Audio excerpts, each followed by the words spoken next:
Wow, that was fast.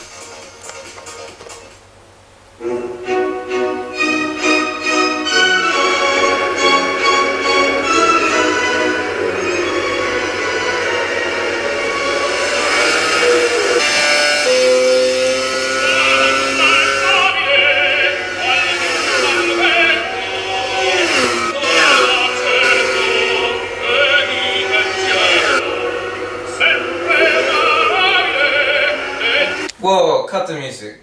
This is a racing video about esports, right? So that's not really needed. Let's get on to the video. Hello everyone, my name is Cody Nikola Latkovski, and today I'll be talking about whether esports can actually be considered as a sport. I know what you may be thinking. Any all-day game that you can just pick up and play is the same as the intense action of extreme sports? No way. Well, I'm here to tell you that the differences between the virtual world and the real world are smaller than you may believe. For this video, I'll be comparing real-life motorsport, what you just saw there, with the upcoming racing game, Gran Turismo Sport. So first of all, what are esports? Well, quite simply said, esports actually stands for electronic sports. So whatever you do and whatever you see happens in the virtual world, which is really on a TV screen connected to a computer. Just like in real life, there are different sports. That's exactly the same for esports. You can have shooting, you can have races, you can have even flying. You use controllers for them, you use joysticks, you even use simulators, which help you get the closest experience as possible.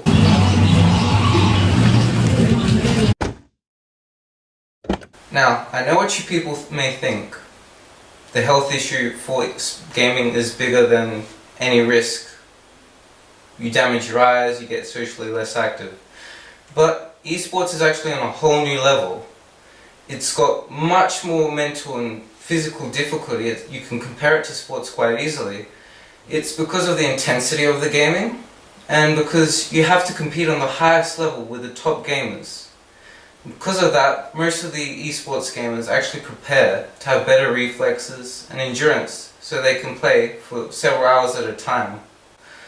One such example of me doing that preparation is when me and my father, for an esports event, which is amazing, we actually had to travel 3,900 kilometers just for one 4-hour race.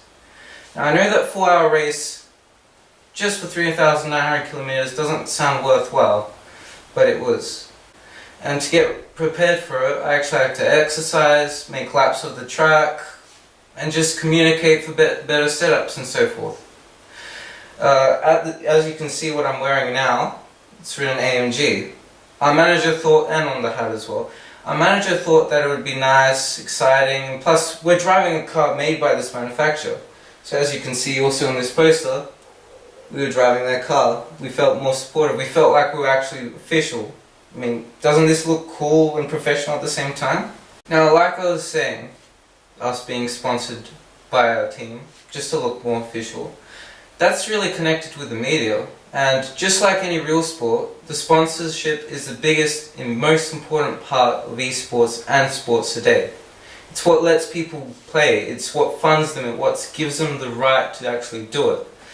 And that's it. The sponsors, they put live streams, they give ads, they put up forums, they even just take pictures of people to support them, to raise their reputation. You could say that esports is getting even more popular than real sports because nowadays live streams can have over 1 million people, and that's more than any other sport event. And because of those people, that's where the sponsors come in. So many potential customers. So that's why they give the gamers, that's us, nice equipment, nice clothing, everything, so that it looks nice and official. The Formula Gran Turismo Championship 2016 is a championship that I, as a driver of Makozi Racing International, is competing in. And it has a Facebook group, a forum where the drivers and organisers communicate, and a live stream channel on Twitch, which allows everyone with a computer and internet to watch us battle out on track. If you want to find out more about us, the Makozi Racing International Esports Club, and as me as a driver, Search the internet for Nick_Makozi, which is spelled capital Nik underscore capital Makozi, and it will show you plenty of results of who we are and what we do. To show the seriousness of esports today, a perfect example is the upcoming real racing simulator, GD Sport for PlayStation 4, which is recognized and organized in cooperation with the FIA as an official competition in the form of the Nations Cup, a championship where drivers from all over the world will represent their country. For those of you who don't know what the FIA is, it stands for the Federación Internacional del Automóvil, or the International Automotive Federation, the main governing body of most of the world's motorsport associations, meaning it has quite a bit of experience in these matters. So to sum up and actually decide whether esports can be considered as a sport, let's go back through what I've talked about in this video. Esports, just like real sports, are in many forms. They require skill and talent honed through practicing and exercise. They are media friendly and available to everyone to access and view. They are a great place for sponsors to make some new customers, and they have organizations that keep the rules intact and stop people from cheating. My opinion, you can't tell the two apart. Esports is the next big thing if you can't get into real life sports. That's all for now, and remember this motto as you might see it very soon in the world of real motorsport: driving with the best.